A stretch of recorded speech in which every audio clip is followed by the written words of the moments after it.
Welcome to the Disability Adventures podcast. I'm Andrea Anderson. And I'm Chip Dodd from Team Disability.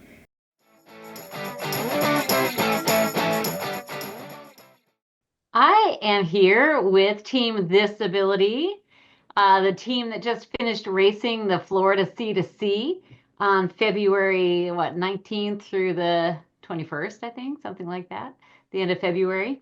I wasn't able to race, so I got to dot watch, and I would have much rather been racing, but that's how that goes sometimes.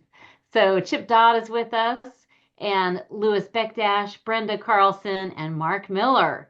Um, I feel like Lewis and Brenda hardly need an introduction. And I was realizing that I think I met both of you guys for the first time at the Florida C2C. Hmm. So, Yes, you did. yeah, we call it like it feels like a family reunion, and it really Mhm. does. We've known each other a long time, and so long, and we've done so many of the same races that I usually forget like which races we didn't all do. We might be on different teams, but we've done a lot of the same races. So I miss seeing you guys. And yeah, Lewis has done like a record number of widest inches, like almost as many widest inches as Ron Eagland has done C2Cs. Yeah. Something like that. So he races a lot. Brenda, yeah, you race around the world too. And but I want to get to Mark because he is the first time disability teammate. And Yep. So was Brenda officially, right? oh, officially, I okay. raced on a Yeah. team with Brenda, but it wasn't a disability. That's true. Like Yeah. finally we roped her into the light side, into the dark side. No, I'm just kidding.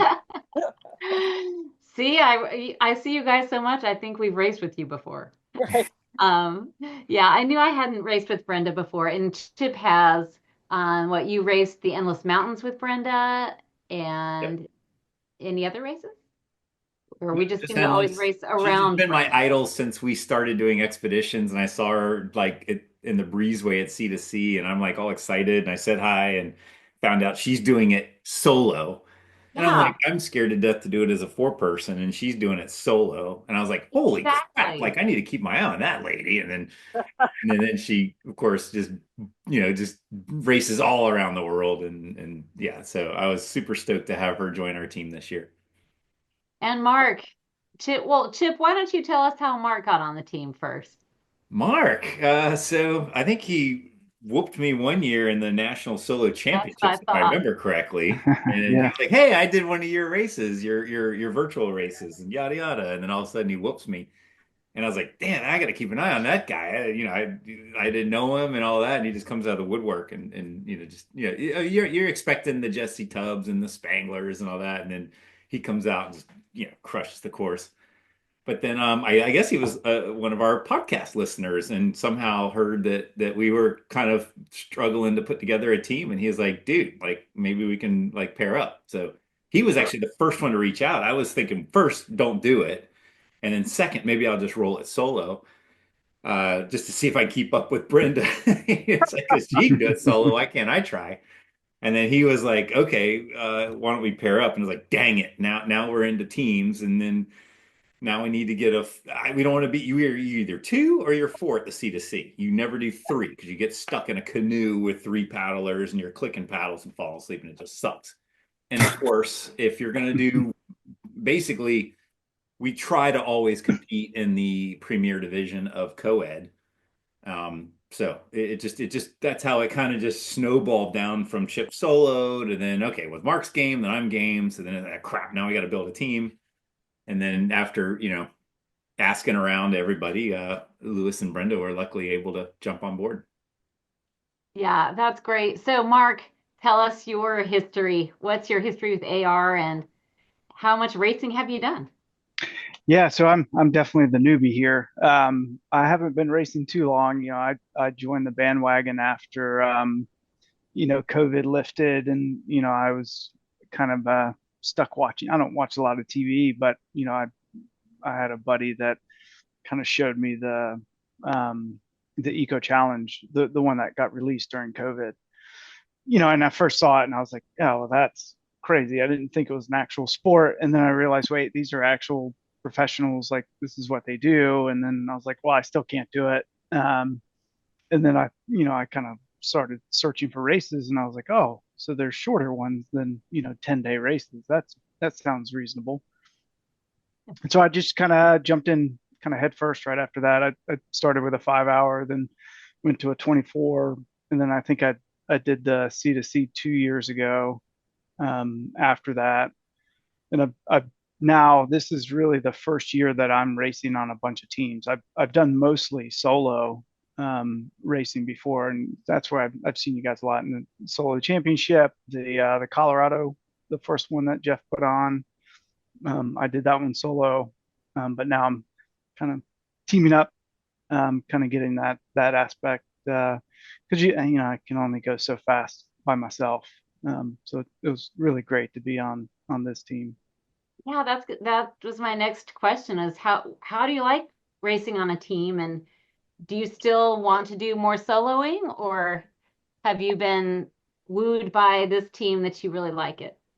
Well, I really want to do longer races. And, Jeff is pretty much, other than, I know Ben Racing that for like the first time ever and probably like the only time ever is going to allow solos in Expedition Oregon. But Jeff is really the only one that has Expedition. There's still only 3 days, but those length races for solos. And so I recognize in order for me to do longer and longer races, I have to be on a team. And I think uh, that's really what the sport's about. Um, Okay, so I'm Being putting on you a on the team working spot though. together. So, Which do you prefer? um, I don't know yet. I mean, I like going fast by myself, but at the same time, I definitely hit walls. I kind of bonk, go out too hot. And so it's good to have, one to have teammates to help you along, help, when you're down, help you, kind of keep pushing, pick you back up and kind of recover. It's also as a solo, you're doing everything.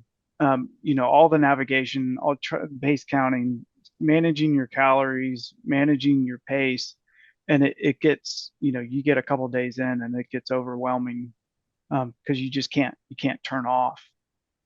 So this is the first time I'm just like, all right, I'll just follow Chip on the bike and just pedal and just think about I don't know something else other than racing. So it Yeah. was definitely kind of nice. And well, I'm sure we'll talk about it, but we passed around navigation. I like navigating, but it was good to not kind of be in the maps all the time, the whole time. So yeah. Yeah, so that brings me to my next question, and it's about roles. But instead of just me telling, you telling me what your role was, I want you guys to point out something about another teammate that they brought to the table.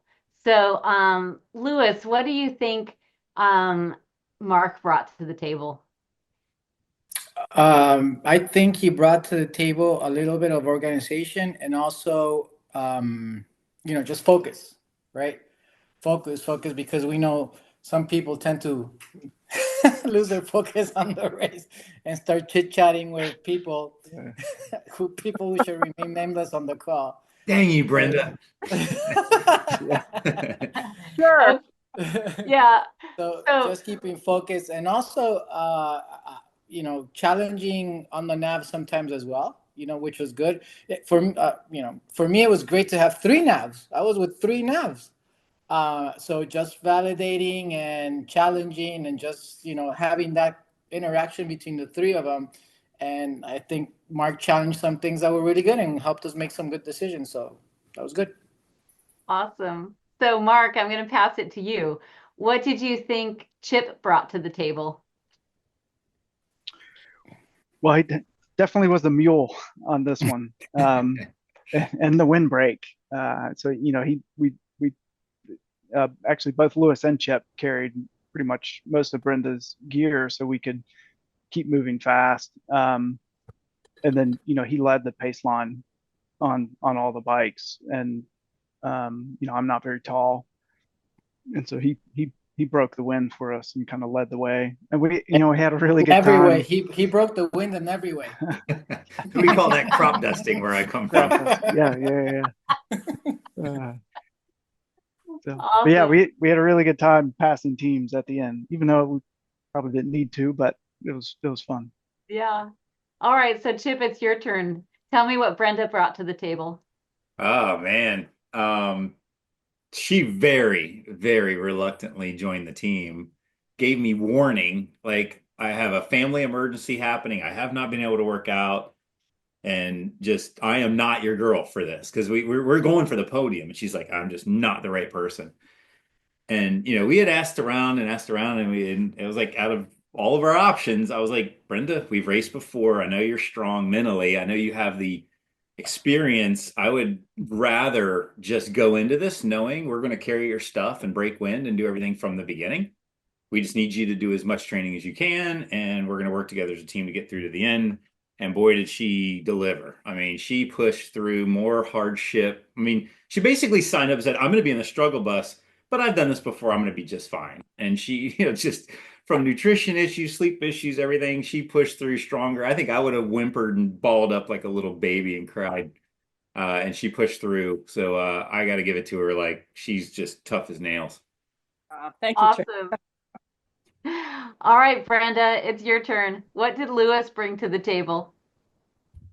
I'm going to have to say what Lewis probably brought for me, other than Chip, carrying my load too. But Lewis carried part of my load. He also set up the tent. We shared the tent together, and I barely helped him set the tent up or tore it down. And I did hit an electrolyte issue, and he had some electrolytes that and some drink that I actually was finally able to sip on and could pull me out of a very dark place that I was heading with electrolyte imbalance, which I've never, ever, ever been in before in all my years of racing. So he really brought a lot for me, and just encouraging, and just a good level-headed teammate, just easygoing and stuff. That's awesome. Well, let's dig in just a little bit to your electrolyte problems. How did you solve that? Well, I didn't realize what was going on because it's never happened to me before. Joe, my husband, has always been into electrolyte deficiencies, and I finally realized after I was vomiting, and every time I put something up to my mouth and it just projectiled out, I thought, man, maybe I messed up electrolytes. And so Lewis was able to put together a drink for me, and I could sip on that. And finally, probably after a couple hours of just sipping on that, I could finally put some food in me. And by the time we left TA5 to head back to the finish, I was feeling much better. I was holding everything down. And so, yeah, he basically saved me. I had no idea what was going on. I knew I didn't have a bug. I couldn't have been an electrolyte imbalance. It wasn't hot. I wasn't sweating, but I certainly was. It's exactly what I was in. Yeah, when I had that problem in Africa, it was a real surprise to me too. I was like, I don't know what this is. It's weird. I've never had this before. Mm-hmm. And I still kind of wonder what all the factors were that went into it, but it sounds similar. And Yeah. that's why I like to know, like, how did you get out of that? And also I want people to know that you can get out of it. You just got to kind of slowly reintroduce what your body needs, and you can get through it. Yeah. Especially if just drinking water, like just taking on hydration causes you to feel nauseous. Like that's a key indicator. Like, you are out of salt. Your body does not want you to water down the last remaining salt that you have in your body. And Lewis, you had some pills that weren't just salt, right? You had the ones with the magnesium and the potassium and all the other stuff. Yeah. I think, and when our videos come out, which they're coming out soon, you're going to see, and Brenda, you'd have to tell me, but maybe one of the lowest of the lows is when we had pulled over on the side of the road, and then Jeff shows up, race director showing up the basically harass us and, whatever. But I think that's where Brenda, I think we popped you a caffeine and electrolyte pill and a little bit of hydration, and we took like a 10-minute break. And then you came back. I felt like it was like 30 minutes later, you're back. It was like, holy crap. I'm pushing on the front trying to go fast on the bike. and you basically couldn't keep up when we stopped. And then after about 30 minutes after the electrolyte, all of a sudden you're just sticking with me like nothing. I was like, magic. Yeah, so yeah, Magic. magic. Yeah. Yeah, I felt like I was in a roller coaster with it too. I thought I was pulling out, like you said, at that point, and then I went back into it, not realizing once again, I'm sipping the water like crazy, and I'm wanting to puke the water up. And it's just, I'm embarrassed to say, I've been, harassing Joe all the time. Make sure you take your electrolytes and your salt. And I was the one that it just went over my head. It just, how can somebody that's raced so much, it just happens, and it I definitely am embarrassed to say that it happened to me, but I definitely learned a lot about it. And even though it was cold, I won't let that happen again. And I'd have to say too, I pushed hard at the beginning. We did a lot of AR shuffling the whole time, and being a bit out of shape probably helped put me into it a little quicker too. Um, but yeah, when it gets to that point when I'm not wanting to swallow water anymore, it should be a, a light coming on. Yeah. You better The take thing, salt and electrolyte. Alert. Did- Yeah. you navved the that first section on the bike. You nav. I think Mark basically did most of the trekking nav on the first leg, and then you did a lot of the AB nav. And anytime you put a map in your hand and a compass, and like your brain's focused on that, you go faster than you would have gone.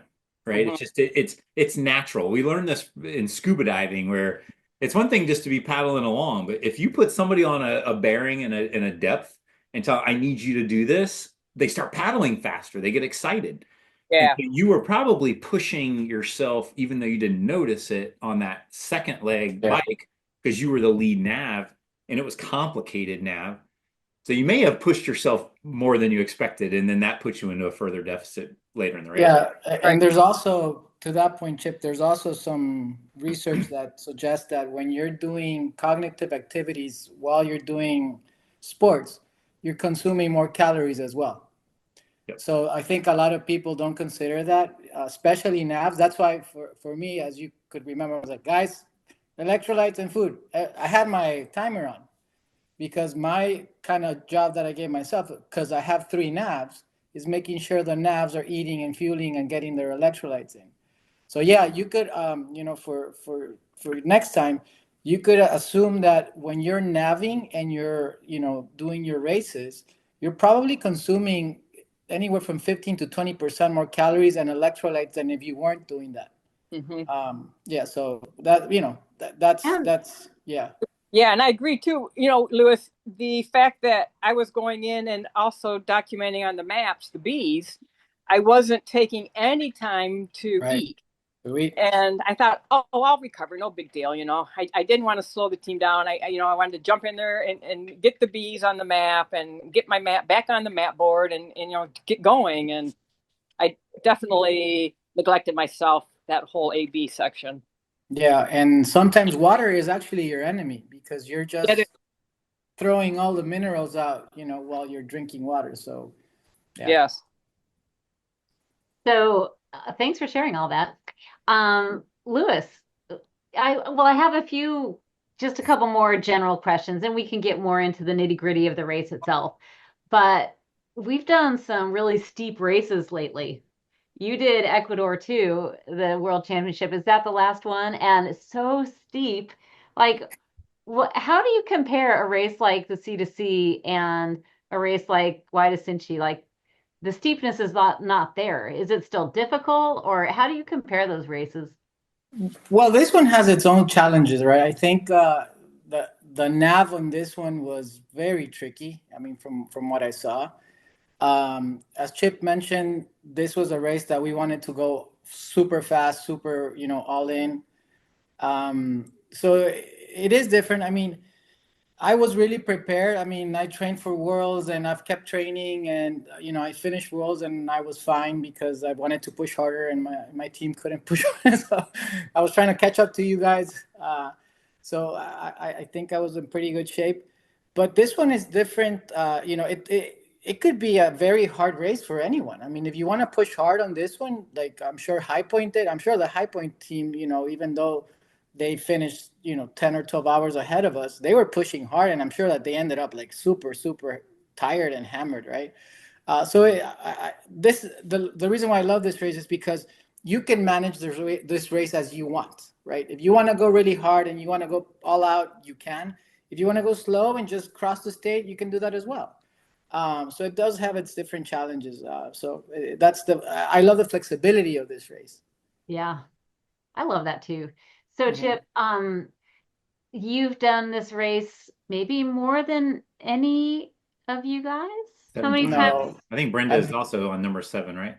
this was my Yeah, eighth. Oh, that's your 8. Oh, Wow. Lewis beat me. Yep. Yeah. okay. Well, I I didn't realize that. Well, I'm just wondering how did it feel different this year or not? I Oh, feel like, the course was recycled because there are only a certain number of ways you can get across the state, and there are some ways that kind of suck, and there's some ways that are kind of fun. Luckily, this was one of the fun ways. So it took us through Santos, and there's only a certain number of ways to get to Santos to get through the state.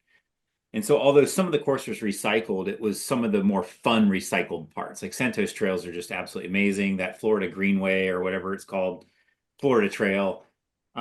It's safe. It's a way to get across the state without getting on a lot of back roads and cars and all of that. And it's some of the best single track in Florida. And there's a lot of ways it's almost too fast to get across the state using this route. So that's why they do the AB thing and some of the loops on the trek to basically make the route longer. So it takes more like 72 to get across, unless you're High Point and do it in 60. Um, even though it was a recycled course, they had picked some areas to do the trek loops and the checkpoints that were different. So it's not like everything was identical. I think this was the same race as we did 6 or 7 years ago. Yeah. So I was generally familiar with it. Um, and no, I really enjoyed the course. It was a good design. It was clearable. I think we made a few errors here and there and backed us up, and then we also had a big buffer at the end. But luckily, like we've never cleared the C2C race, and this was probably the closest that we had come, and it was because of our fault. It wasn't because the course was not clearable. So I think that Jeff and his team, Junos, that produced the race, they wanted this to be clearable by like a team like ours. So and it was. I think with an extra 2 or 3 hours, we could have cleared it. And we left 2 hours on the clock when we got to the finish, and we wasted at least 2 hours with just nav errors of us bobbling around. yeah, I think you were really close to clearing it. I thought you could have, but I did agree with your time to start heading back to the finish because you don't want a mechanical, you don't want stress. Yeah. Like I hate stress at the end of the race, like when you're really Oh, trying to God. get to the finish line, it's like Yeah. When um we were getting those checkpoints towards the end, I was, telling the team, like, oh my gosh, we got to get out of here now. yeah. What if we get a flat? Everything's going to go to crap. So yeah, it was a little bit stressful towards the end. Yeah. I feel like, you guys have done this race so much that you might feel like I probably would have. Like you get into like Florida mode. It's like like Bluetooth mode, but it's Florida mode. And there's a whole different, like, it's not different, but there's no elevation, there's not the usual things that you can count on, like big reentrance or high points. And, so there's Florida mode, and, we have our local Appalachia mode. We have a mode like when we've got really, really steep mountains now. We're getting a little better at that mode. Um, but I kind of figured you might feel like you just flip right back into that mode because you've done this race so many times. Did it feel that way? For me, it was different, to be honest, because every time that I've raced, last year I raced with Jesse, which was great, and we did amazing. But being shooting for the podium was hard because for me, this race, really requires really good nav and fast nav. And there's only a few amount of people that can actually do that really well at that level. So for me, this was a different race. I felt like, okay, we really have a chance to do this. So my mindset was completely different coming into this race. In other occasions, like, oh, like, let's get as many checkpoints as we can and let's have some fun, right? But this one, like, no, like, this was like an ARWS. We're going to Worlds. Let's go all out and kick some butt. Yeah, I mean, you've got a good point that, your goals change your perspective of that particular race. And Mark, why don't you tell us what the team goals were? And I'm curious too if the race played out the way you expected it to, as far as your goals with the team went. Yeah, so I guess like Chip had said earlier, our goal was the podium, but we were realistic like about High Point that barring any accident like a previous year, it was going to be pretty impossible to unseat them because they were just moving so quickly. But so we were shooting for that at least the second place spot. And the other goal was we did want to clear it, and we came close, but we left some time on the clock, and unfortunately, like the last TA, like they kicked us out of the TA because it was like time's up, you got to go, and we wanted to stay longer to get more checkpoints. Which TA was that? The last paddle TA? Yeah. Yeah, Yeah. yeah, there was a 6 a.m. cutoff to make Oh, sure well, everyone we could get learned back. last year that the cutoffs are just a suggestion, and there was no official cutoff. So you could have pushed back. Well, But like I said before, I kind of agreed that you need a buffer. It's more Yeah, fun. And our yes, race plan leading into the race had us leaving at 6. So it wasn't just the cutoff. It was like it actually was part of our yeah. plan to leave enough buffer. So also Mhm. at that time, were you aware of your ranking? Like if you had someone that you didn't know might get you, might get that second place spot, would you have stayed longer for another point, or did you know you had second place in the bag? Well, it was kind of hard to stay longer because you had to come off the paddle with enough time to get out of the TA. So and once you kind of left those points out there, there was no, oh, let's go back out and get them. Yeah, all right.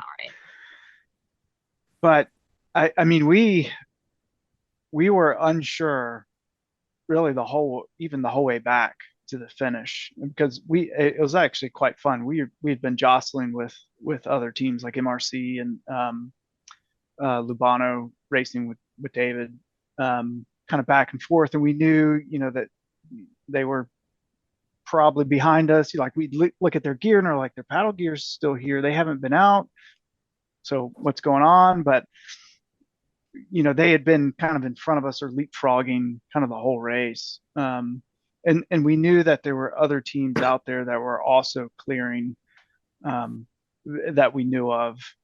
So the whole ride back to the finish. I mean, we were chasing down teams, just in case to make sure that That's we had that okay. second place spot. You could It call it was really chasing fun. down or running from. yeah.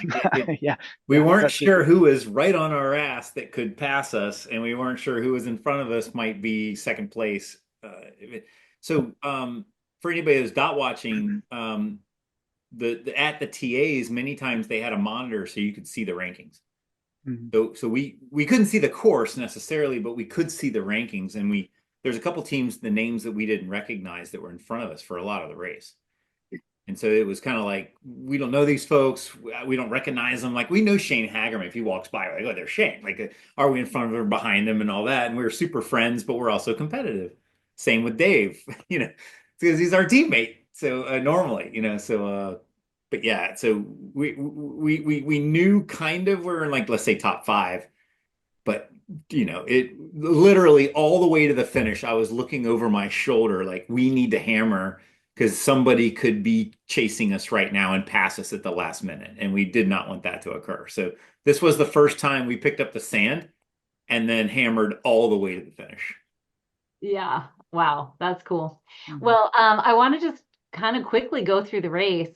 It started with a 15-mile trek and then a paddle of 20 miles and then another trek of about another 20 miles. And then you got to TA1. So that was almost like one big leg. Anything notable during that time happen? We had a little blop in the first trek, but it was like a 15-20 minute, that we recovered after. But as Brenda mentioned, we were practically running the whole trek. Wow. Trekking, running, going very fast. The paddle went fine. And I think that's where Brenda was teaching all of us how to paddle, obviously. So we were waiting for Chip and for Mark. Struggling to keep Well, up. let's hold it right there. Brenda, what did you need to teach these guys? Because I think I need to learn some things too. I know, tell us a little bit of your paddling background. Well, my paddling background is canoe paddling professionally in Michigan. I raced many canoe races professionally. That would be single blade in a canoe. And so when I joined adventure racing, people were using kayak paddles and canoes. I thought that was so strange. But when Joe and I race together, we're always single blade. But when I'm with a team and in big open water, the kayak paddle does work better. It's just on the river, the single blades are better. But the key is the proper stroke, using your core and not arm paddling. And I would say 99% of the paddlers are arm paddlers. In adventure racing, their arms just die and give out. But core paddling, keeping your arms straight and using your core, that's what you have to do. And if you're bending at the elbow, you're not core paddling, you're arm paddling. So and yeah, you're just not strong enough in that area. Yeah. Um, so yeah, I interrupted you, Lewis, asking about the paddling, but anything else you guys want to add about those first three legs of the race? They all went pretty smooth. I will add, so basically I started out and Brenda, we were kind of working together on the nav. And this was, me coming from a solo to a team and again, like not all of us racing together before. We had some, mishaps, very minor in the beginning as we're working out communication. Like, Brenda's really good at keeping pace. And Chip's really good at talking. And if you talk to me while I'm trying to keep pace, it doesn't work. So, we were like the very first checkpoint, we're running along and I completely didn't even see a trail. But I knew I wasn't really near where we needed to be at an intersection, but they're like, hey, there's this trail. So we're like, oh, cool. Let's just go down it. And it was basically a dead end, short little thing. And then I forgot where we were on the trail. And so then luckily there was other teams running for the checkpoint.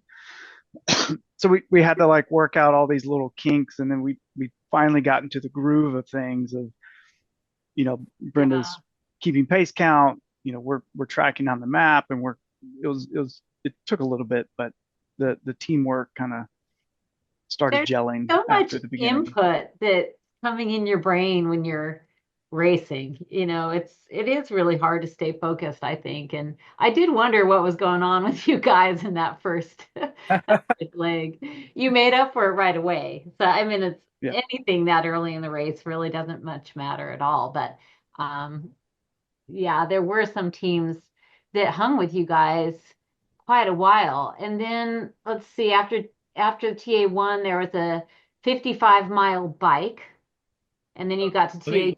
Let's go back. There was something a little bit significant. I think other teams had some problems. Yeah. After the paddle section, we got onto the trek section to get to that first bike, and kind of the beginning of Santos. And it's like this area that's very, very thin, east-west, with lots of different trails.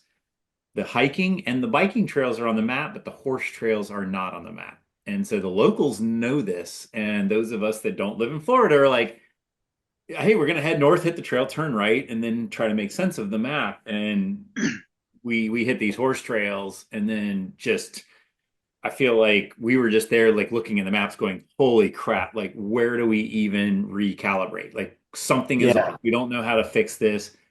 We don't know where we are. We did get wrapped up with Dave there for a bit because he got all turned around, and then now we're with Dave, and so like Mark said, you start losing your pace count and all that because now you got two teams hanging out, and I feel like for a while there we were just off the rails, had no idea where we were, how long we have gotten. I mean, But before that, Chip, so this was checkpoint 10 and 11.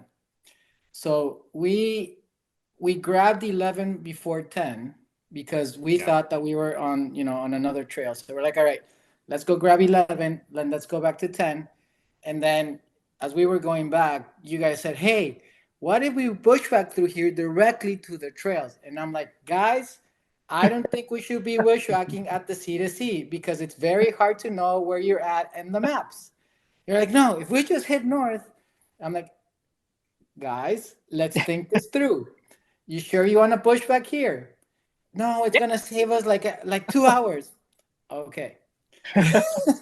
Just wanted to point that out because there's a rule with bushwhacking, and it worked in another, and that, Chip, it worked in another stage of the race. I think the relationship has to be 3 or 4 to 1 for the bushwhacking to work. And as we were heading into these crazy Santos trails, I'm like, they're not gonna know where we're gonna land in here. Even if we land on a bike trail, you're not gonna know exactly where we're at. So that's when we went north, I think, and we just landed on the wrong trail. And that, if my calculations were correct, we lost about an hour and a half there. Yeah, yeah, Mm. yeah. And you're right, Lewis. It was tough. In hindsight, we should have just taken the road all the way up to the trail where we knew we were, but we also thought, well, there's those ridges and there's the little wetlands, and we'll figure ourselves out. But yeah, it didn't work out that way.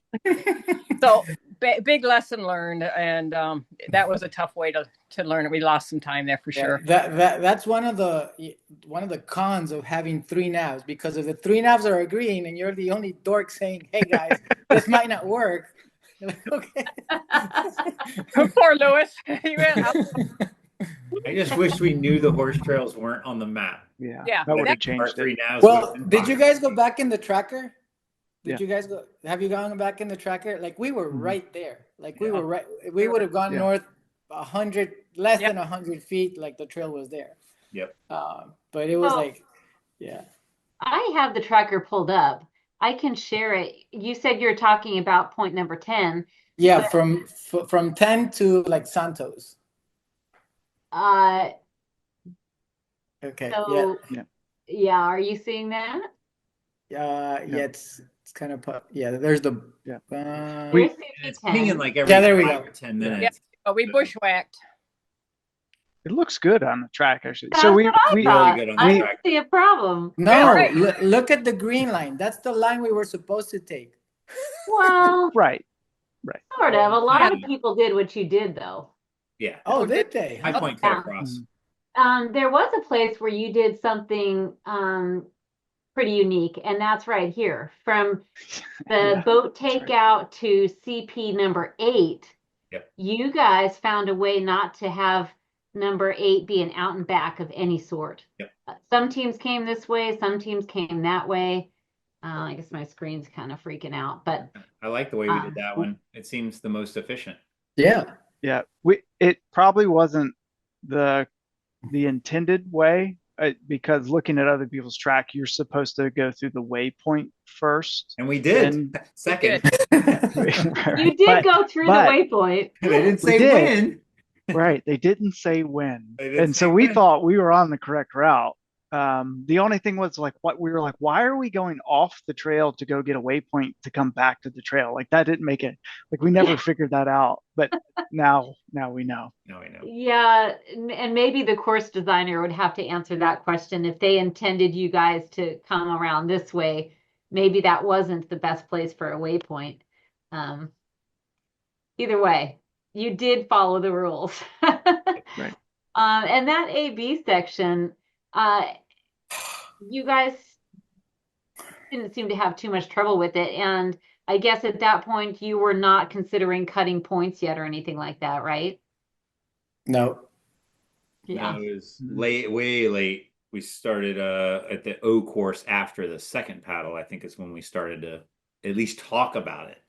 Yeah, and Yeah. so after the AB points, you get to TA2 and you started the Trek Pack Raft. And there's been Wait, a little we bit of, should still stay on the AB points just for a split second. Just for a oh, okay. second. Checkpoint 16. Just Oh for a my split gosh. second. We were a little annoyed that they recycled the points from a previous year and they put the clues to the B points. They publicized the clue to the B points prior to the race or part of the race book, and they admitted to screwing this up. So local teams could go to B before A. So they didn't have the backtrack. So when you're watching the tracker, if you see a handful of teams shoot ahead, and not have to backtrack is because they knew the clue. They could stop by and get the clue to B on the way to A and then keep moving forward, saving them hours of time. Okay, I'm going to stop you just because some people listening might not know the format of the C to C, and I should have explained that. But the AB points, it's intended that you go to the A point, and at the A point, which is on your map, there's a physical map at that checkpoint where you transfer that dot onto your own map and then you go find it. So it's not on your map to start with. You have to put it on there. And so, Mhm. and you only get 1 point if you get both the A and the B. So that's how the rules were this year. And yeah, so Yeah. you But we you had the clues ahead of time. yeah, so the clues Yep. were still in the on the Mhm. clue sheet. Yeah. Yep. And So if you They live shouldn't have there, been. Yeah. yeah. They should have been on the map hanging on the A sheet Yeah. so that there was no advantage to local teams. It's bad enough that they recycled clues. For example, cattle pen. There's Yeah. only two cattle pens in Santos. Everybody that's local knows where the cattle pens are. So they should not have recycled known locations. And I think they learned from this. It didn't really mess with the rankings, so I'm not too chapped about it. But either way, it would be way more fair if they picked unique locations, unique clues, and not publicize those clues until you get to the A and transcribe it. Right. So And I'm wondering, in years past, did they have the B clues on the sheet as well? They've they, done it a number They of did. different ways. it was on the, Oh, okay. yeah. And I knew where some of those checkpoints were too. I wanted to do the B first, but I did not want to cause our team to get disqualified. So I knew where the cattle pen was. I knew where the ramp checkpoint was. And it was funny because we saw, which we thought was Ron Eglin's padded seat cover. We crossed it 3 times doing Yeah. the back and forth. And he of course, went BA all the way across. And so did High Point. High Point did not go ABAB. They went BA. So we lost a lot of time doing it the way we knew Jeff intended the race to be, because we didn't want to get disqualified. We didn't want to get in trouble. Yeah. So And some I of those think were pretty big backtracks. Like big, Yeah, the we're last talking one hours was there. It was the hours. 6K Yeah. out and back. yeah, I think, if High Point hadn't been so far ahead, it might have been more of an issue. yeah, And I'm only kind of referring to first place because that's the only place where something was on the line. They won an entry to the Raid in France race. So that's a pretty cool prize. So, you guys, they were about 12 hours ahead, I think. So, it sort of feels like, well, it didn't really matter. But if this race were closer, that kind of thing does matter. And Mhm. it does matter even if you're not on the podium. You want to know how you're stacked up against everyone. You want the rules to seem fair and um, not that I mean, I don't think there was any rule that you had to go to A first. That was kind of just implied. So it wasn't a rule. But I don't know. I think they should consider how to make that a little bit more of a level playing field next year. Yeah, I and agree. I'll tell you, if you talk to, it doesn't matter what level of racer. I think many people care about Yeah. their rankings. So, for example, let's just use Shane Hagerman and us. We're very much like near equal. We're always leapfrogging. We're always side by side. We know, we're just, it doesn't matter if we're 17th place or second place. Like, we're just chasing Shane or Shane's chasing us. And so I think this happens with friends in adventure racing, no matter what level you are. The other thing is, we were worried about the co-ed division. That was our goal, is Yeah. let's get on the podium in co-ed. So we don't care about Shane and his team, because they were two-person male. Meanwhile, Shane wants the overall. He doesn't care that we're co-ed or not. He wants the overall score. So everybody's got their own thing. And so it only makes sense for the race director or race designer to build a race that's fair, that doesn't give an advantage to anybody, especially the locals. And in this situation, there was this little bit of a glitch. But again, everybody gave feedback and said, here's how to do it in the future. And I think next year the race will be, a little more within normal guidelines. Well, so the next leg was also a little bit controversial. It was a paddle, and well, it started with the trek going into a paddle, and some teams were offered the chance to ride their bikes instead of paddle. So interesting. There's been some talk on Facebook, um, just as to how that should or shouldn't be handled because sometimes race directors need to make a change mid-race when they realize the slower teams are lagging a little bit farther behind than they would like. So they need to offer an alternative, and that was the alternative. And if you did take your bike instead of the paddle, there were 4 points that you Right. could not get. So I don't know. Were you guys offered to No, do the bike? No. we weren't We even familiar with that. Oh, sorry. was Was it we somebody? we I heard people talking about it Oh, you while heard? we were there, but I mean it didn't even cross our mind. Yeah. Um, Yeah. I mean we were actually surprised that people were Yeah, remember we taking were that heading option. we were heading towards the water carrying our stuff and we saw people leaving on bikes and we're like, what's going on here? Yeah, Yeah, we were a little bit surprised. yeah, Well, it and was interesting from a dot watching perspective because Weister was the third place co-ed Hmm. four-person team in the end. That's the first time. Oh, I'm pretty sure they skipped the paddle. If it wasn't them, it was hard, fast, and from behind. But those two teams were right behind you up until that point. And then one or both chose to do the bikes instead of the paddles. And I thought, oh, well then, that means disability has it in the bag. They can't catch up. But then doing a little bit of math, you could see that if they did get all of the points for the rest of the race After, right. Yeah. and you guys weren't able to, Right. they could have snuck ahead of you. So, it's kind of like when you have a race that has basically a shortcut option is what that was. You don't have to do mhm, the paddle. You can do this option that is faster. And so basically a short course is how I Yeah. look at it. I Yeah. think they should consider having even a separate category. If you didn't do the paddle, then you're in this different category that would probably be called a short course. I mean, I Yeah. know some people aren't in favor of that language or whatever, but I think in that case there does probably need to be some distinction between, those that Yeah. did what was intended and those that did the workaround. Yeah, I agree with you on that. I think uh, races need to be flexible, of course, because you never know what's going to happen, and understanding that the snake needs to keep flowing throughout the race, right?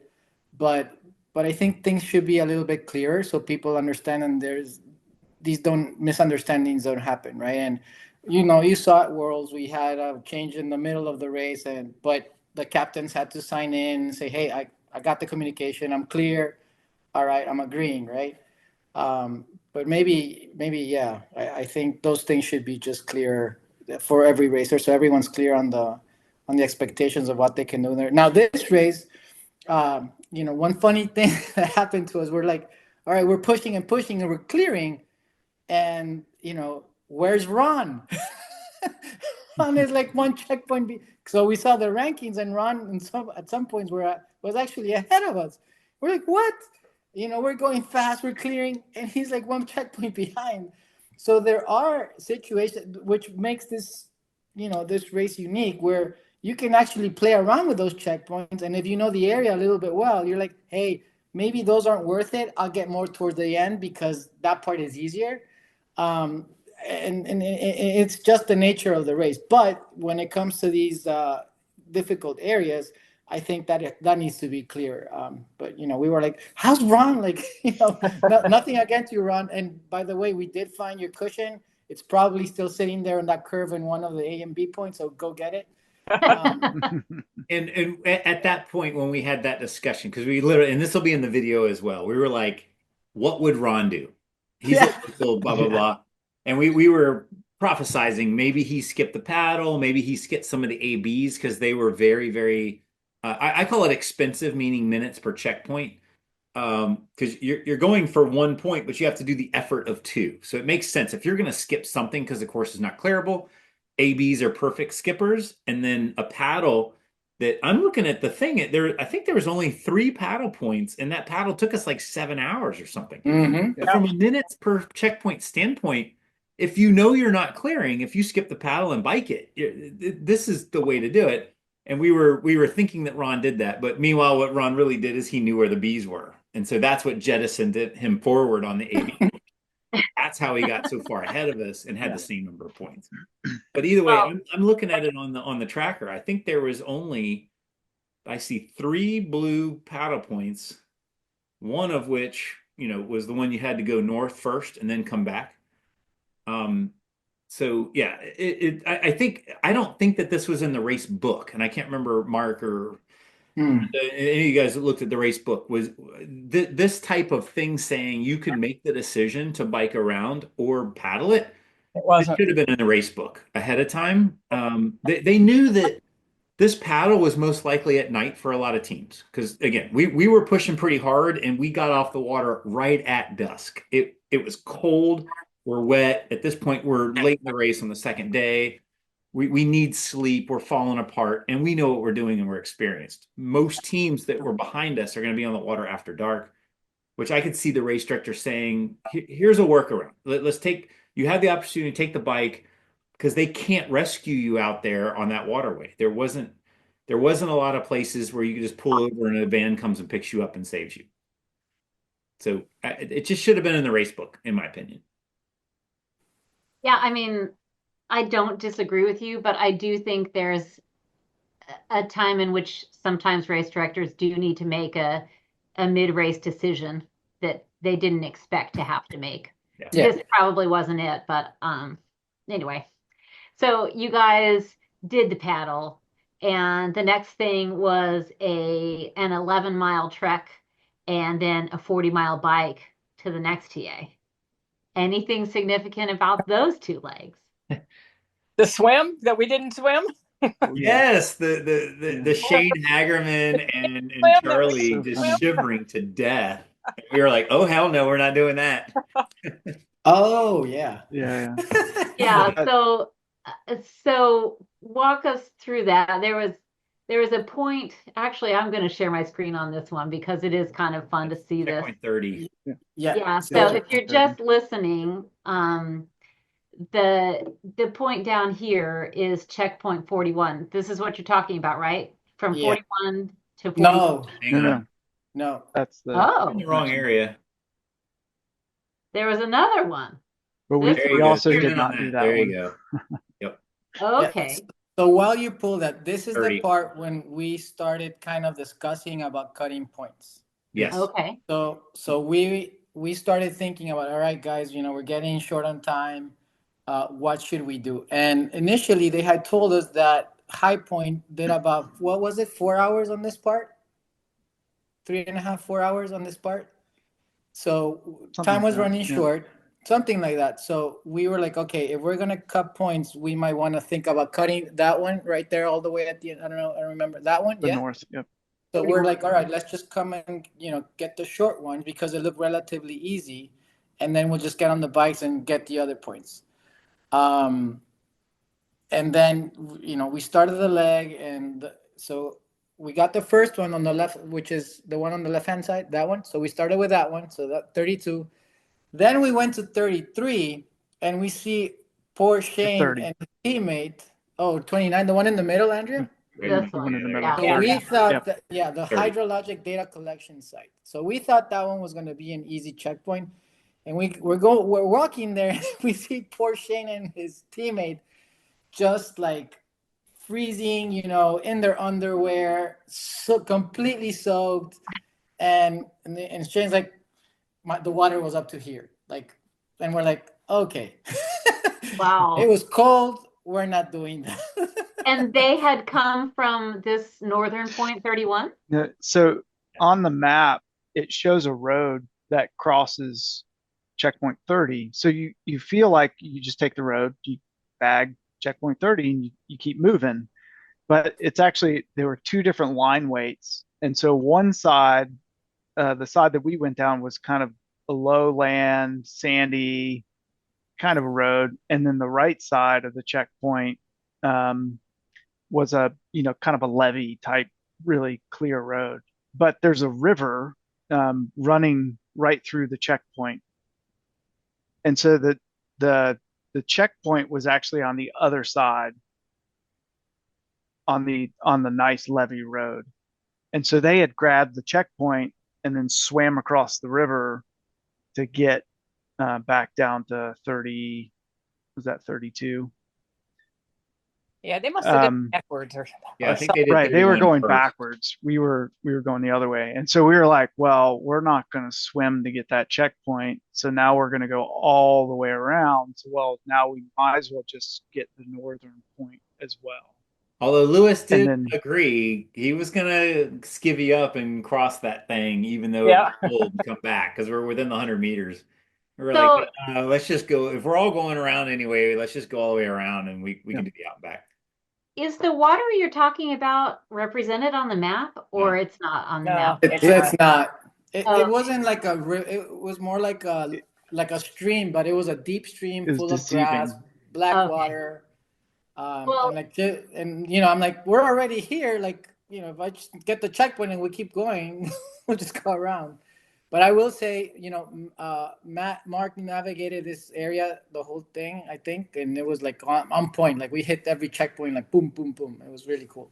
it was hard to Yeah. tell why you guys went the ways you did, but knowing that this view doesn't represent reality, that helps. So, and going back to it, we were gonna skip the northernmost point because when we were walking up, we were thinking we need to start skipping. We're falling behind, and even we saw Shane and TA, and we crossed paths, and we're getting ready to sleep for 2 hours. And he said, "You might want to go look at your chart because we're already way behind by 3 or 4 hours. We're going to go ahead and go out on the course." And so we're like, whoa, like Shane, he's really good at this stuff. And like if Shane's feeling behind and he's getting ready to go out and we're about to sleep for 2 hours, we're getting way behind. And so we were going to skip that northernmost point 31. And then when we tried to cut across, we saw Shane and we're like, okay, crap, now we got to go all the way around. So we're going to go ahead and pop 31. Then we started thinking we're going to skip the most eastern point. You can see it kind of sticking out there. We were like, we're going to skip 28. And then just get back to TA and haul ass out. But as we're walking, we're doing the math, and we were like, wait a second. From a minutes per checkpoint standpoint, the paddle at the end was disposable, right? At worst case scenario, we just blast through that TA and don't even transition to paddle. Yep. It could Yes. save us a boatload of time. So we decided, I think everybody unanimously, and we had this discussion on the video camera, which is kind of cool for people that watch our YouTube video. We finally came to the realization that that paddle point was the ballast that we can throw off if we need to move faster. And so we decided we're clearing everything other than that final paddle. So I'm So I really just proud have of to us for doing say, that. that's kind of late in the race for you guys to realize that. I mean, it's obvious that this stuff at the end is it was designed to skip it. And I don't know. I think what the Well, learning here is we've made this mistake before in other races, and I feel like we need to be looking at that big picture much sooner than we are. Like, I think, not that it wasted time. You guys were probably walking and talking, but yeah, that's definitely a lot of points you could skip. Well, One other thing. I, I'm I, sorry. well, it's going to, one thing that was a little bit different about this race is all those trek legs, both at that TA and the paddle one, and the O relays. Like we didn't actually have those maps. We just had the clues, and so we knew how many checkpoints there were, and we had the race estimate distances. But it was we were really guessing at like what that last paddle was going to be, and um, Okay. we were thinking it was actually going to be a lot more paddling than it was. It ended up being, I mean, we didn't finish the whole thing, but it was a pretty quick paddle and more leg work. And we thought it was going to be a much more difficult paddle at night. Um, and yeah, less checkpoints, Okay. per minute. So I do think that that makes me want to cut you guys a break a little bit because I didn't realize you didn't have the map for that last paddle. And we didn't Looked know at if it the was map. linear or not. If that Yeah. paddle was linear, we didn't know that. Yeah. So that does okay. Okay. And we also knew the paddle was at night. So and if you looked at the map without knowing where we were going to go, it looked kind of intricate, swampy, mangrovey. Mangrove, yep. So we were like, you know what? Here we are on a trek section. We're all feeling good. We're moving fine. Let's just clear everything on the trek and the next O courses.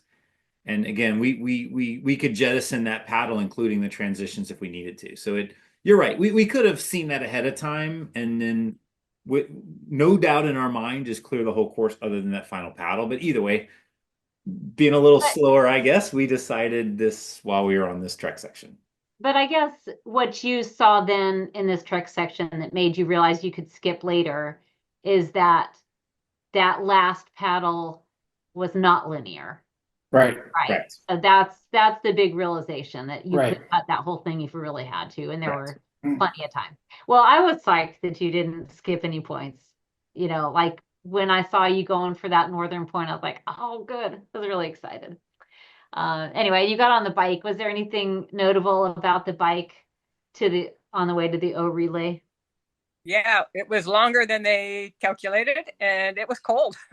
Ooh, how much did they calculate? Like, it says it was supposed to be 65. Wait, am I right? No, it's supposed to be 40 miles. And that was like 62. Ah, Yep, that's a pretty big difference. big Yeah. difference. Yeah. Is that not something that happens every year at this race too? Yep. I feel like every year there's like one leg that's like markedly off. That's just, it doesn't have to be that way. Doesn't have to be. Especially in Florida where it's flat, you can use Caltopo to predict everything. It's not like there's any elevation. Oh, I don't know. Okay, anything else other than that that was notable No, about I that mean, leg? during that section, it was kind of fun. Like we paired up with a solo there for a little bit. I can't remember his name, but he kind of hung out with us. Oh, the dude from Ohio. Yeah. Yeah, up to CP 35, I think. That's when, like, we were on point doing all of our nav thing, and we went in there and popped it, and he hesitated and double checked his data, and then we smoked him. But either way, he was a super cool guy, and we were actually on the AB with him, and then we also ended up on this paddle on this trek with him. I'm sorry, bike. And he's just a super nice guy. And I know solo is really, especially if we're about the same speed, it's fun to, as a solo, pair up with teams from time to time for a few checkpoints just to chit chat and have fun. And he had followed us in New Zealand and all of that. So it was just fun talking to him. And then that's where Brenda was that again. I don't know, Brenda, you have to tell me, but that's where when Jeff found us on the side of the road and you were having to puke up a little bit and take some, that this was a Yeah. little bit of a low where it was like our race is about to go off the rails. Like we've got to figure this out. We're all falling asleep. At this Yeah. point, we had pushed too hard, too fast, and we need to get to this O course. Whether it's electrolytes or caffeine or whatever, but we are having a really hard time staying awake on this bike ride. Yeah. Did you take any safety stops during that bike ride to sleep? We did. yeah. Did we? Yeah, Yeah. right before CP. I mean, look, we pulled over. Is it CP? God, I can't get my Now, I remember we stopped at that uh, beautiful waypoint 8. building, Yes. but that wasn't. Yeah. Yeah, we stopped at a building. I think it's waypoint 8, right before waypoint 8. We pulled over. I think that was 15, 20 minutes. The sun was rising, Yeah. kind of Mhm. curled up on the concrete in the sun. We did not have our Oh. sleeping pads because we're It was rookies. Chip, cold. that no, that was towards the paddle TA. No, No, we didn't. Really? We yeah, we I did. don't stopped. remember Yeah. stopping on that one. Yeah, right That as was we turned earlier. Yep. north Yeah. from Country Road over to Hart Ranch Road. Yeah, we pulled over Yep. the building right as sunrise. Yep. Mhm. But you survived. We You survived. got to Yeah. the O Relay TA, and I got some great videos from Andrea, Oh. Lewis's wife and volunteer. That was so fun to see you guys and crushing it. And does anyone want to tell me about the O Relays? Come on, Chip. Yeah, let the Yeah. Go, Chip. competition begin. I felt like we were really, really behind in the race. And so I thought we're the last team coming into this O relay.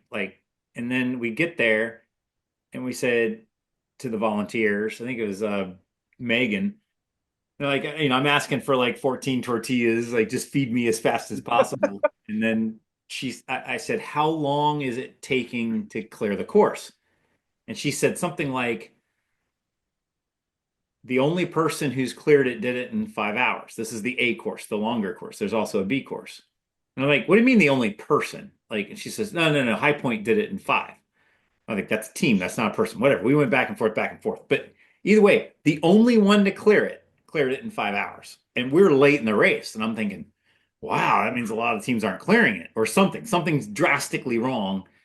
But either way, 5 hours was the time to beat. And so I think, and Brenda really, really needed sleep. And we had a team discussion riding into the TA. Okay, who wants to go out first? Who needs sleep first? Mark and I think I had taken 2 caffeine, so I'm wired like Beavis and Butthead. I'm Cornholio at this point. And Mark decided he was the other one that was wired the most. And then Brenda was probably needing sleep the most. And then Lewis was like, I'll just hang out with Brenda. But Lewis was good either way. And so Mark and I go out on a course.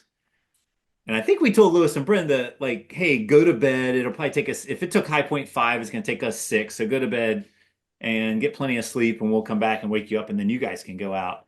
Yeah, this was at 10 a.m. So I'm expecting them to be back by 2. I too. Yeah. Mhm. Right. Meanwhile, you set your tent in the sun. Yeah. Yeah. We were You roasting. cooked Shady yourself. when you set it up. It was cloudy and cold at the beginning, and it was gonna rain. Like, Stop oopsie. it. Right.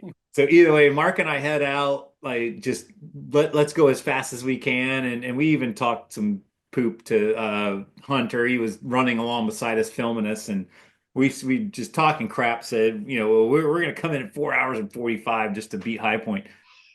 And so we go out there, and I think Mark, you got to remind me, it was like within like the first hour, we'd already cleared 4 points, and Yeah. we were like, You're "Holy moving. crap! Like we're gonna clear this thing quick."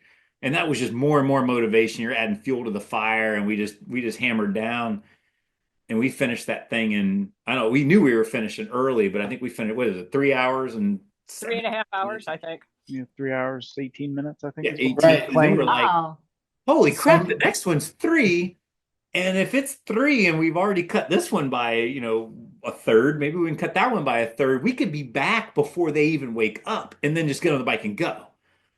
Meanwhile, we're still lack of sleep. We're just being stupid and cocky at this point. But either way, so we were like, we hustled back and we're hooting and hollering and high five. But there was another checkpoint there that had like a water crossing or something like that. You guys went Yeah. around and everyone else got wet or something like that. Not everyone. Yeah, it was right between 41 and So yeah, I'll tell you. yeah, there you go, Yeah. 41 and 42. Here's 41 and here's 42. What most people did, this is your track, is what you guys did. You came down and there was a road, you came back and around. Well, the only team I saw do this, maybe there was more, but MRC, Shane Shane. Hagerman's team, went straight across. And he wasn't much further in front of you, so I was just watching it play out. And sure enough, they took a while. And by the time you guys got around, it actually only took you guys 2 more minutes than it took Wow. NYC. So running that distance, you would think, I mean, it's pretty close. It could have been a 3 times advantage, but But see, there you go. 3 times. It let's it was Bushwhacking. we discussed it. It was thick in there, and you had to cross water, and it was a pretty high risk. I mean, it's a pretty far distance, like 500 meters, I think, Yeah. to Okay. make that. So we basically were like, we don't really want to look at quite that. take Whoa. that risk. More than a That's kilometer A of 1.1 kilometer. water. Oh K. yeah. Yeah. Yeah, not A worth it. long way. I think you did the right thing. Yeah, we did the right thing. Yeah. Yeah. So It could have been thankfully, 6 times worse. We knew the road because it's a known. So it's like one of them. It's fast. This is not that bad. This is fast. And we're like, I'm eating tortillas as we're running, and we're walking the uphills and running the downhills and waving at tourists that are out there exercising. Yeah, And it's so totally a then, known versus a soul crushing unknown. so then Lewis jumped in there for the second relay. yeah. So thankfully, it gets warm and like really warm in the tent, and I wake up. I'm like, it's so hot. And then Andrea, my wife, she's like, "Hey, you like go check the TV. You guys are coming." And this was like 12. And I was waiting for them at 2. So I'm like, "Oh crap, they're coming!" So yeah, I'm waking up Brenda, like, "Hey, we gotta get ready. They're coming." So I get ready, and Chip's all hypered up, like if he was on cocaine or something. He's like, "I'm going out right now. I'm going out right now." And he's like, "Me and Mark are going out." I'm like, "Hey, dude, I want to go too. This sounds like fun." Yeah. Like, Yeah, I'm all ready. So Mark's like, "All right, I'll stay and you go." And he's like, "Well, we're going to go super fast. We're going to go super fast." I'm like, "Oh, let's go fast." Okay. So we went, like we were running, like we weren't even AR shuffling. We were running. Running. And, we went to checkpoint. I think it was what, 41 or something, the one that was out there. And we missed, I don't know what happened. Like we were pace counting and everything. We thought that we were in the right spot, and we just went into like this really thick, whatever type of tree was. And we were there looking for the checkpoint and we couldn't find it. And then, fortunately, we saw another team just looking for it further away. And we're like, it's probably over there. So we lost a good 15 to 20 minutes there. Yep. Well, I couldn't really tell. There was one little bobble at the very beginning. That bubble, that was the 20-minute bubble. Yeah, that we were right west of 48. That's where Yeah. we dove in early and bushwhacked through some really thick stuff and then popped back out. We were going to run down to the road east of 48, but that's when we saw the other team. We popped in and grabbed it with them. And Well- then after that, it was just like, let's go get everything. Pop, pop, pop. And then there was the bushwhacking one, which that one was a good bushwhacking. Yeah. Yeah, you That hit was, directly. what, 49 to 46. We shot a bearing using the mirror compass. And like literally I'm shooting the bearing up into the trees and I'm like, "Hey Lewis, see that tree way over there with the hanging branch? Yeah, like let's go hit that." And so we shot that bearing across just treacherous bushwhacking. Because Yeah. usually you use the sighting compass on something level. Like we're shooting up into the trees to hit the bearing.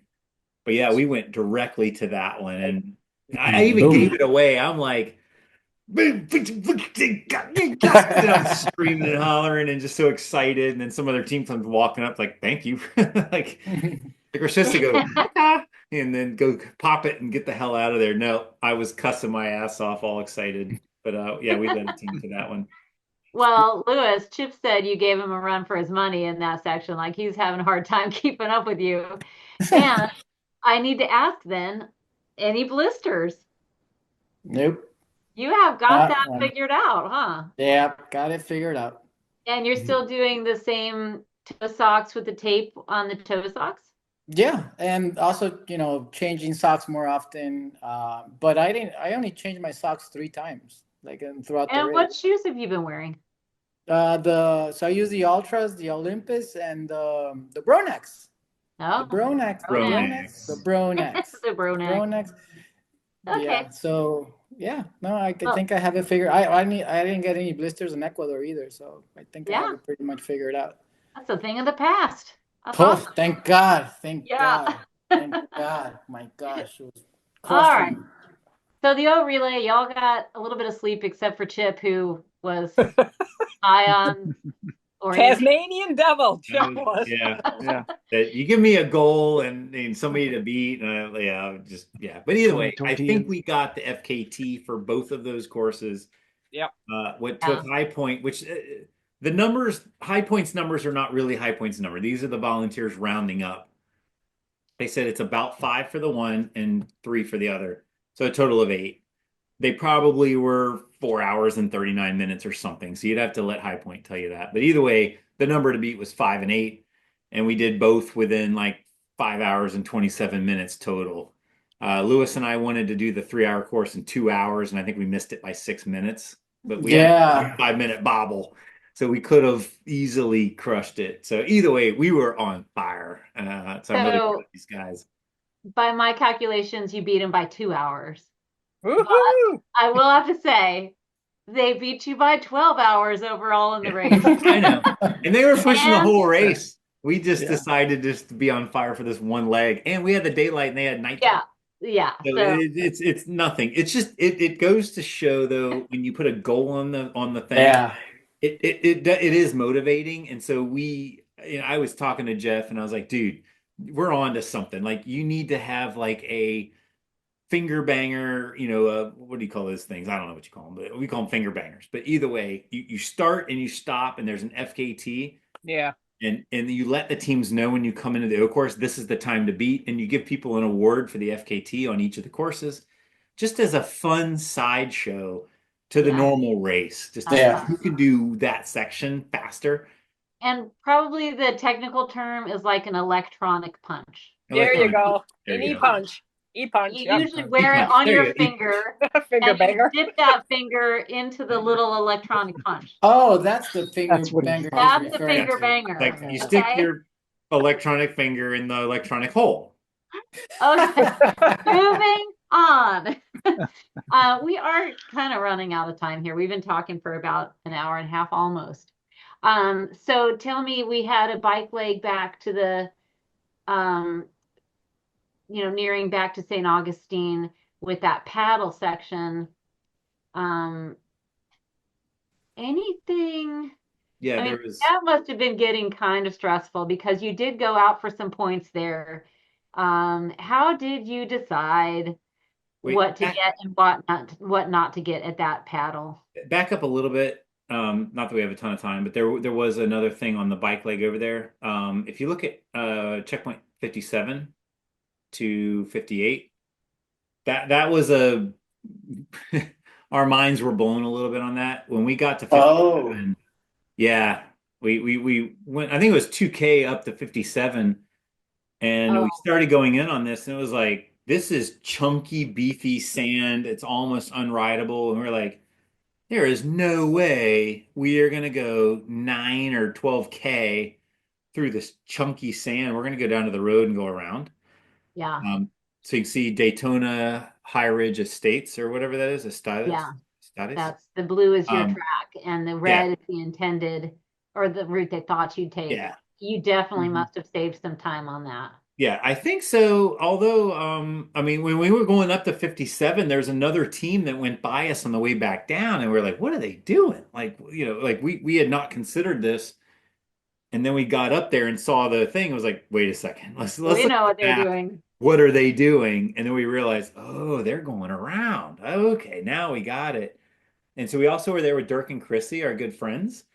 And we talked about it with them and yada yada. And so it was a little bit of one of those, the road is a known, the sand is an unknown.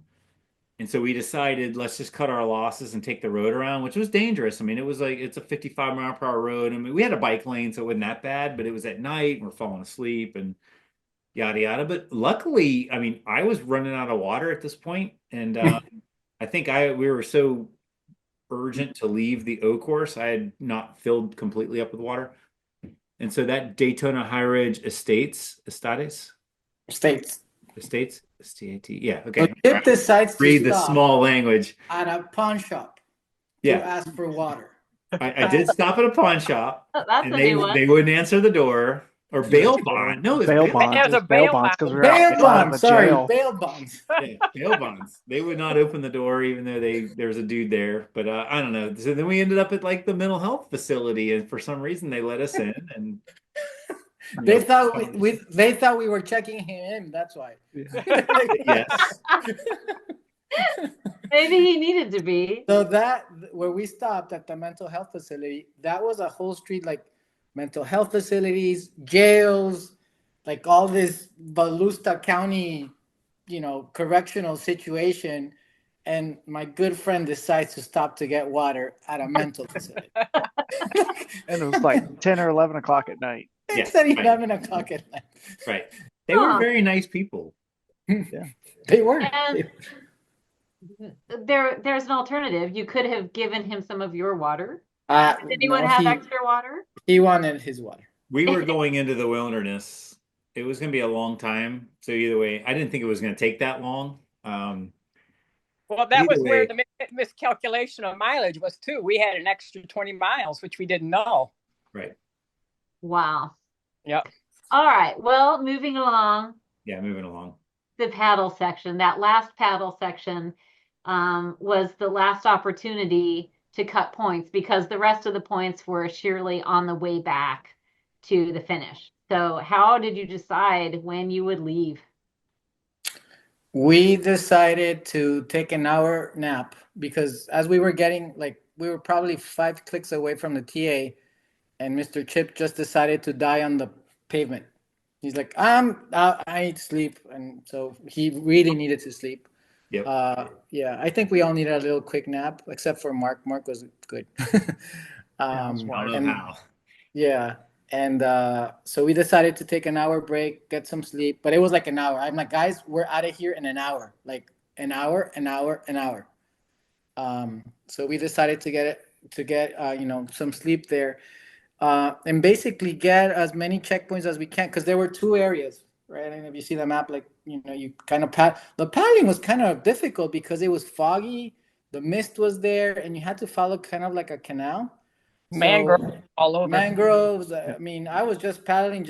We had to turn our lamps off, so I was just paddling and just following Mark and Brenda. But yeah, that creek thing was kind of tricky because it was foggy and it was tricky. Was it difficult to find this right bend in the river to tell you to get out? Kind of looking back, it really wasn't. We do know there were some teams. So you see like those creeks that come off the side of it. There were some teams that like, because if you're hugging, like because you really couldn't see, 20 Nothing. feet from the boat. I mean, and so there were some teams that kind of went down those creeks thinking they were in the main channel, but we counted our turns, we stayed on the map, and then it was a little beach area, and there were some other boats there with we all had glow sticks on the boat, so it wasn't hard to hit the beach. Cool. Yeah. And again, did you decide at a certain time you were going to turn around, or you already knew which Yeah. one to So go for? we, according to the math that we did, we had to leave that area at 4:30 in the morning so we can get back to the TA. It took us about 20 minutes to get to the TA and then TA out and leave by 6. Yeah. So we were like running tight. We were running Yeah. tight. Yeah. Yeah. I wonder how Yeah. long it took teams to get these two outer ones. I mean, from my perspective, I thought you might go for it because I thought you had 2 hours or so buffer. But it would have been stressful. Well, we had the TA cut off. That was the only cutoff they had, and so we were Yeah. back calculating the transition time and time to get back to get out of there. But yeah, and the funny part is High Point actually they took the bridge out. The race designer didn't think teams would do that, because you're supposed to paddle out to those points and then grab them on foot. Yeah. And yeah, High Point just took the road and they ran over and got them. Yeah, they did. And so those, but by the time we got to the TA, you know, there was extra instructions that you could not take the road. Oh, You had the paddle out there. Really? Yes. Why Yeah, would it 'cause- seem that's that not fair. That's not fair. yeah. Okay. yeah. They just didn't think anyone would do that. And from what I understand, it was a pretty busy road when they did it as well. Of course, when we were there, Huh. there was no traffic, but That's interesting. um, Huh. The And other I- thing that was kind Yeah. of fun on the way out, Lewis and Mark were using the headlamp and the maps and all that stuff. Brenda and I were following along and we were blacked out. And it was kind of like just as one is to keep me mentally stable because I normally fall asleep on paddles. Brenda and I were like, oh, let's just tell a story of these turns and all of this stuff. And so we had kind of mentally memorized all the curves all the way to the where we got out of the boats to go get the other points. And then I was like, hey guys, can we navigate back? You know, and then he handed me the map and I looked at the map. I was like, no, no, no, no, I'm not looking at the map. Like, no, no, no, we're doing this from memory. And we came back through memory. And it was really kind of fun to see, can you create a story and then Yep. rewind the story mentally to get home? And it worked flawlessly. And Do you remember the story? Yeah. yeah. Yeah. What And was it? they did it in the dark too. Yeah. Dark. No headlamps. Close And to- I no honestly, headlamps. I think it was actually better Yeah. with lights. We knew Wow. exactly where we were the whole time. But if you look like, I don't know, bring up your map again. I'll give you an example. Yeah, tell me just what the general, was there a plot to this story or? No, not a story like a fiction, nonfiction. It's like, okay, so yeah, scroll up a little bit. Okay, there you go. Okay, so the paddle section was basically, if you look at checkpoint 61, yeah, so narrow it in between the CP and 61, because that's where we pulled the boats out of the water. So scroll down. Not in, down. And there's probably a big delay. What do you, I said do you scroll down, don't scroll in. I am scrolling down. Are you looking at your own map? Okay, no, look at CP 61. Go to the east of 61. And then look at between 61 and the TA. That's the area in which we paddled at night in the fog, in the cold. Yes, And the okay. Tyvek spacesuit, by the way. Oh, yeah. Yeah. Waiting for Got that to to talk come about up. the Tyvek spacesuit. So yeah, so that's generally the area that we paddled. And so as we went out, we were hugging the right shore, and we basically said, okay, here's peninsula number 1, here's number 2, here's number 3, and we came up with what's important about this. Is it sharp? Is it wide? Are we close to the other bank? Are there any lights that we could see on the opposite side? Are there any trees or any vegetation that stood out? Was it shallow? Was it deep? And so, if you look right in the middle, there's this big kind of egg-shaped area that is like a false entrance. Right there. Right, Yep. right Yeah, above, right there. yeah, right there. Right So there. many teams, I think, accidentally turned and went into that, and we were like, no, we had already identified it that was number 3, and number 3 had a false entrance that appeared, so we kind of knew hug the shore at this point.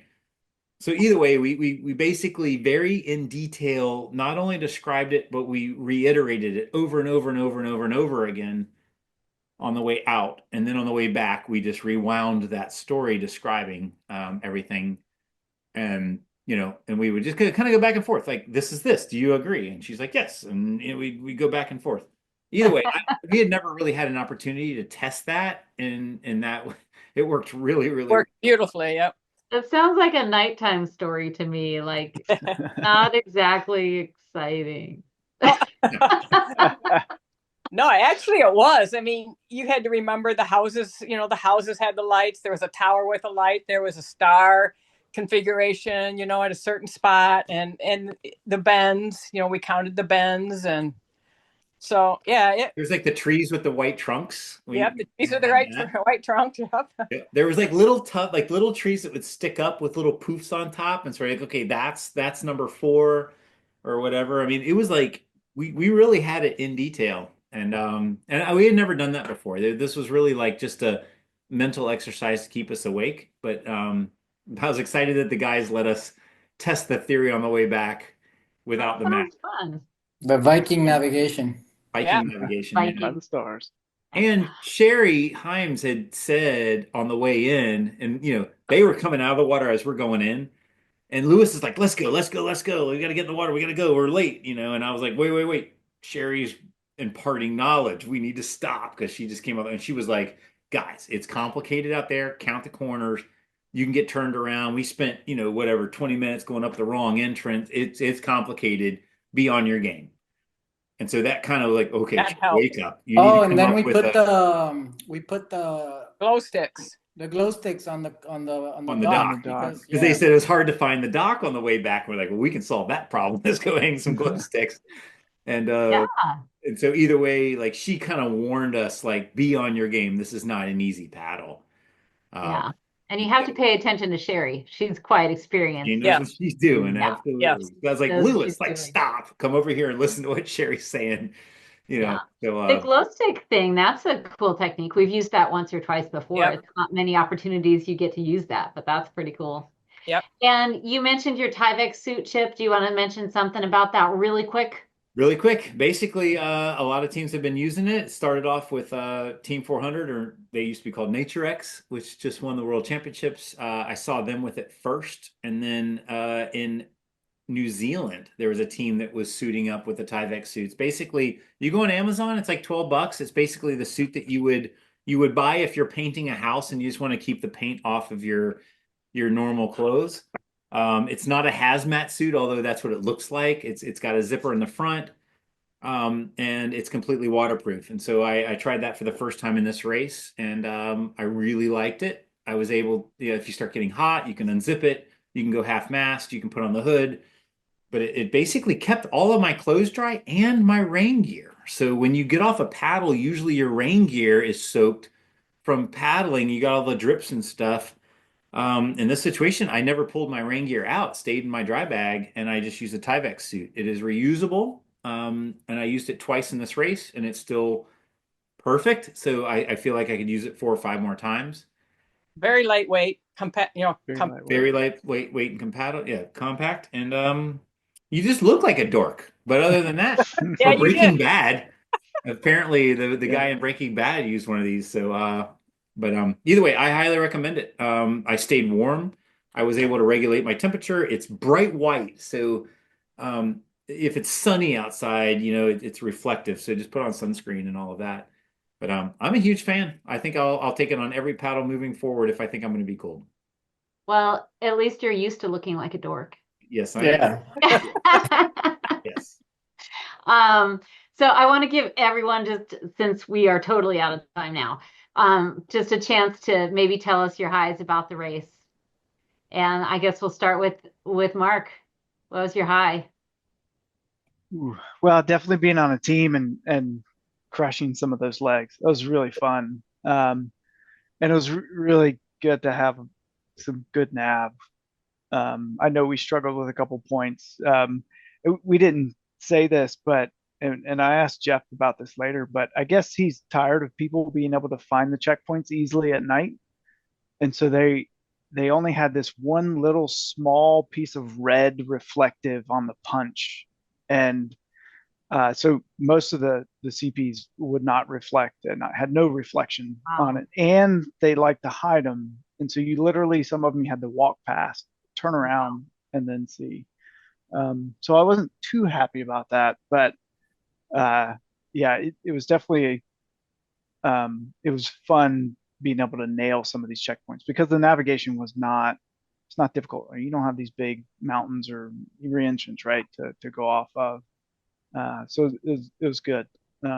navigating precision and kind of learning from some Yeah. really top nav. That's another Florida mode thing, having hidden CPs. A lot of races in the world don't hide the CPs. They're right out there, but Yeah. usually Florida mode means you need to go hunting for them. All right, Brenda, what was your high? Oh boy. Well, one of the highs was coming out of the electrolyte imbalance. I was pretty stressed about that. And then the last bike coming in, just cranking it and hanging on to everybody's wheel. We just hung on to wheels and just blasted to the finish, and to be able to be on the podium, second place overall, second place co-ed. That was a huge high. Yeah, so cool. I'm so proud of you guys. Thanks. Lewis, what's your high? Yeah, just I think being on the podium, I always wanted to be on the podium of this race because I've done it so many times. Finally, being able to do that, and I think the team dynamic worked really well. I mean, we had a little bit of everything. If you ask me, like this could be a really good team to go into a longer race, a harder race. I think that the dynamic just worked really well. So yeah, that was my high. That's awesome. And that leaves you, Chip. What was your high? Yeah.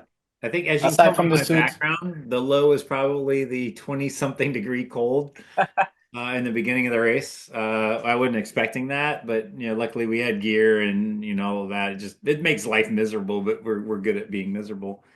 But yeah, like the others said, getting to the podium, like I didn't really think that was much of a possibility. Just we got a new team, and Brenda was coming in saying, "Hey guys, I haven't worked out," and it was like, "Hey, let's just see what happens." But everybody really gelled and pulled together and worked together as a team, and the fact that we got to the podium and especially second place, like on the three-person co-ed, but we're overall as well, right? Second Yes, place yes, overall in the C to C that's sold out or yes. whatever against some really, really good teams, many of which are local. I was just really proud of the team for pulling together, and I think our experience is what really helped us out. Like we've seen these highs and lows, and we were able to quickly identify a problem and recover from it and keep pushing. And that's the experience and the mental toughness and the grit that comes from experienced adventure racers versus just physically fast people that haven't done this thing for a long period of time. So congrats everybody on a well-deserved Yeah. finish. Yeah, that's what I was going to say. Congratulations. It was really a blast to watch. It was just going so well. It wasn't even hardly stressful for me. Like I didn't have to, worry that much. So thank you for that. But congratulations on a really excellent job. Second overall is, I think, the best our team's ever done. Out So of say that again, Brenda. out of 90 teams, Yeah, 90 wow. teams. 90. That's excellent. That's huge. Yeah, so cool. So happy for you guys. And we thanks everyone for listening out there. I hope this has encouraged you to, try to do bigger races, maybe do the C to C as one of your first multi-day races.